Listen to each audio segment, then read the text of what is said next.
and we have absolutely no problem with it.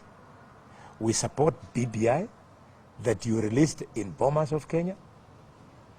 But if the intention of these rallies is to go and re-engineer BBI so that you introduce some of the resolutions we had at Buhongo, for example, an all-powerful prime minister and so on, we will find it difficult to support a BBI different from the BBI that we saw in Bomas. Mr. Raila Odinga, you saw it. By the time you took the podium, the chairs in the pavilion were empty. People walked out on you. And these are some of the people Oparanya was actually paying to come and attend your rally. They are telling you in no uncertain terms that on the ground things are different. Event be changing. Event be a changer. That they will listen to us who are pushing our economic, who are pushing their economic agenda. Finally, but not least, the governor of Kakamega, you owe us. We are supporting you in modernization of the structure of this town, but you are not going to do it at the expense of the livelihood of the people of this town of Kakamega. It is an open secret that in Kakamega, the locals are the majority stakeholders in the small and medium scale enterprises. So when you come and destroy all the physical structures that were housing these small and medium enterprises, you are actually pushing the local business people out of business in the commercial hub of the Abaluya nation. We have no apologies to make, because when we speak, we are speaking as leaders of a community of our powerful 7 million Kenyans. And nobody is going to take us for granted. Thank you very much.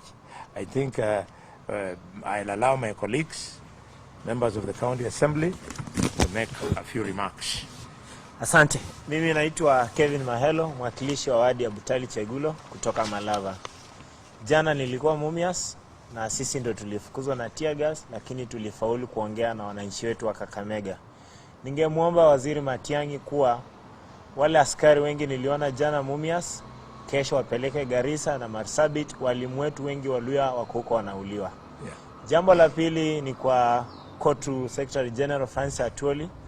Jana ulisema vizuri kuwa mwaka kesho wewe ndio utasema nani atakuwa MCA, nani atakuwa mbunge na nani atakuwa gavana wa kaunti ya Kakamega.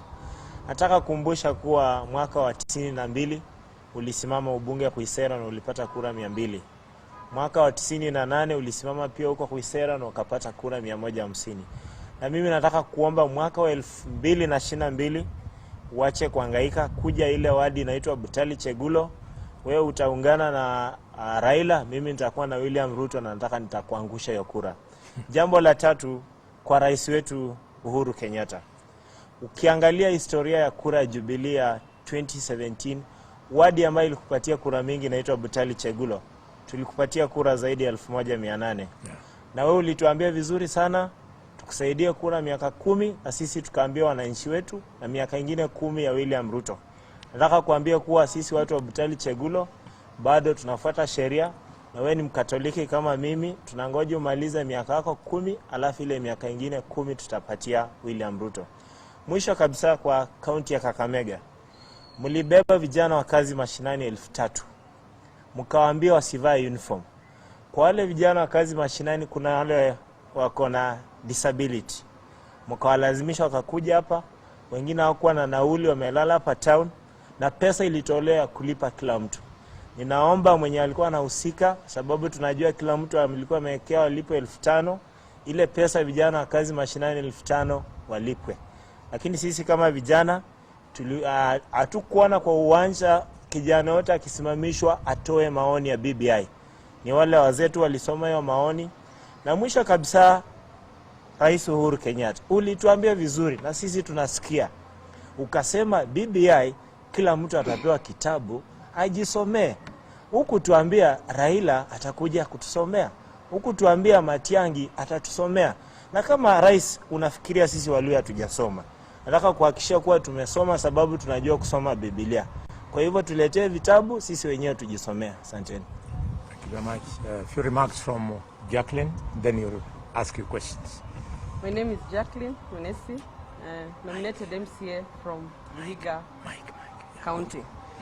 I just want to comment on one thing.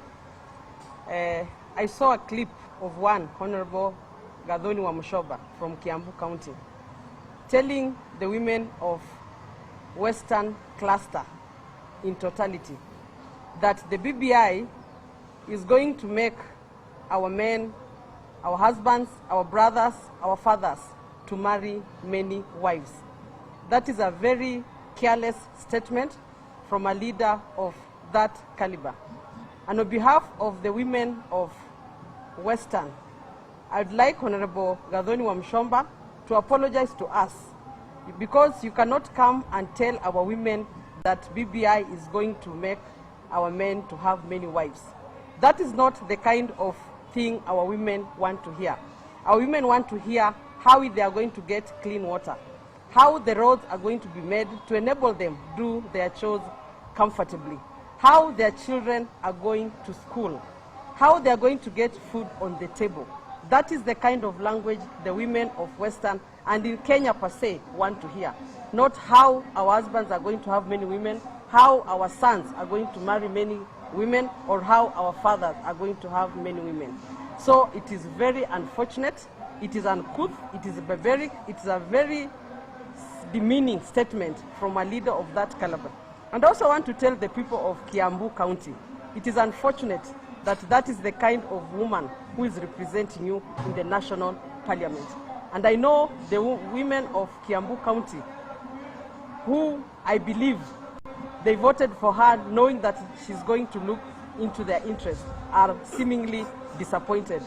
Last but not least, I'll also be petitioning in the County Assembly of Vihiga and put a statement across through the park committee to ask the governor the kind of where he got the money to ferry our workers to come, and they were given strict instructions to come in civilian.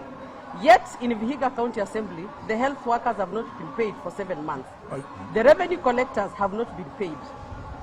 There are people who are suffering there, and you can afford to spend close to 20 million for the sake of financing the BBI. My colleague MCAs who attended that meeting, they were telling us that they were given 100,000 shillings each. Where is that money coming from? And in any case, we are all supporting BBI. What is this hula baloo about? Why waste money? Yet all of us are in agreement with BBI. It is unfortunate that this is the kind of things that have to go on in our country. But as leaders, we are entrusted by the people of Kenya to do our work, legislative representation and oversight. We shall not allow such kind of things to go on in the name of BBI. Thank you. Karibuni. Yes, Muridi? Yeah. We hold kidogo the faithfuls wapite kidogo tu. Alafu mwambie Kiswahili.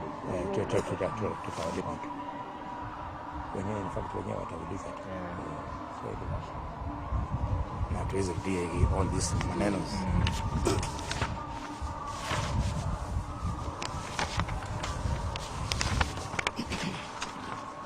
Mjome? Wale tabale.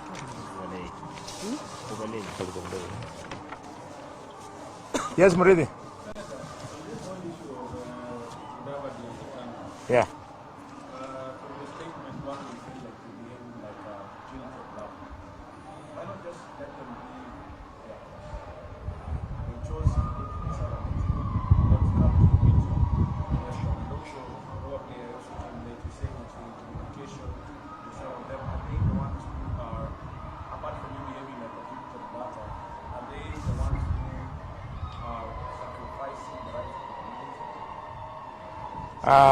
Far from it. I can never be a jilted lover from Mudavadi or Wetangula. It's me who divorced them. I divorced Mudavadi after I worked with him and confirmed that he has no strategy of becoming president. What he has is an intention to become president. But to accompany it with strategy, it continues to lack up to and including yesterday, when he abandoned his own meeting and landed into his opponent's meeting. If what you guys are telling us from the media is true, he's telling us that he was rung by the president. So is Mudavadi telling us that when he'll be running for president and people are behind him, when Uhuru will call him that stop running for president and start supporting Raila, that he's going to leave us Kwamata? That's why my case with him is not I'm guilty, but it's me who has divorced him, and I'm serious. As far as Wetangula is concerned, he came to me and I did a very difficult historical rally here in the headquarters of our community in Kakamega. Braved all manner of intimidation, including tear gas. And Wetangula was telling me that I do this for him because he wanted to be president. Little did I know that I was doing this for a man who wanted to be senator. Because when the time of decision making came, the guy declared that he wanted to be senator of Bungoma. And therefore, I divorced him, up to and including quitting as his deputy party leader of Fort Kenya. This is serious business. We are mentioning it to him so that whoever asked him to go to Bukhungu Stadium, hoping that he'll get political capital out of it, he should know that there will be no returns on that ambitious investment. Then the other question, what do you make of this meeting, the one that you had planned, the one that was in Mudavadi, and the whole BBI? We are sitting pretty because our meeting, we had been told that we shall be put under house arrest. We had been told that we will be stopped from going there, and all those efforts were made. But we overcame them and we entered into Mumias. They had to use 1,000 GSU officers plus to stop us. A harmless man like me, who weighs less than 70 kilograms, you bring people who stand 7 feet tall, 1,000 of them to contain me. It was a huge anticlimax. But we went there, we talked to our people, you covered us, you saw only that we were doing it under very difficult circumstances. So to us, we have won 100%. Because as soon as you finished with us, you saw our people retreated into their homes. But here, when they finished their rally, they had a challenge of transport. There is a transport brother-in-law of mine who owns 150 matatus in this town. I was talking to him this morning. He told me he dropped the last person in Kisumu at 3:30 a.m. this morning. So they were bringing outsiders to cheer them on when the locals already know that they wanted us to speak to their economic agenda. My kid sister here has raised the issue of polygamy, and as a practicing polygamist, I want to inform the Member of Parliament of Kiambu that, Madam, polygamy is not a sport.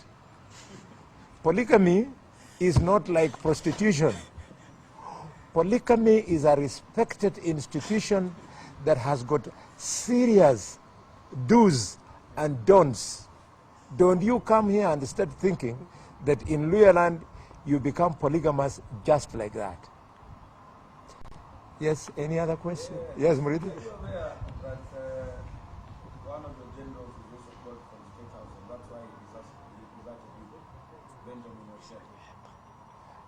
As far as I know, up to this minute, now that you have said it, I was given, and I went to his house, I was given that Washeli was abducted.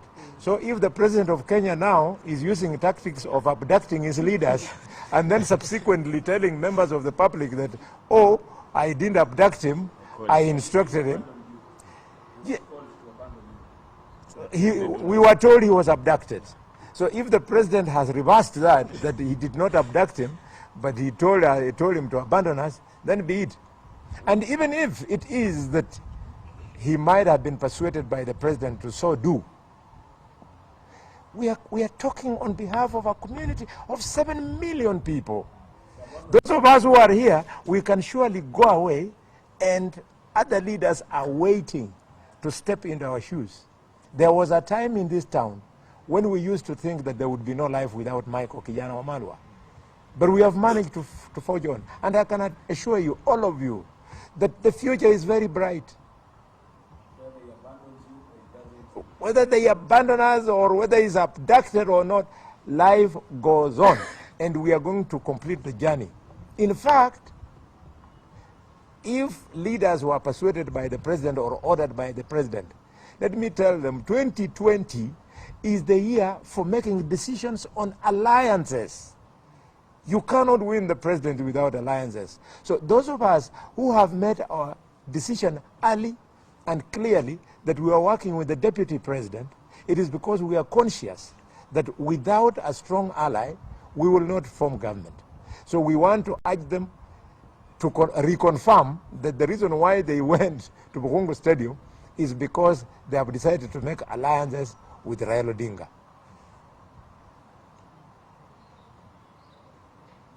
Asanteni sana.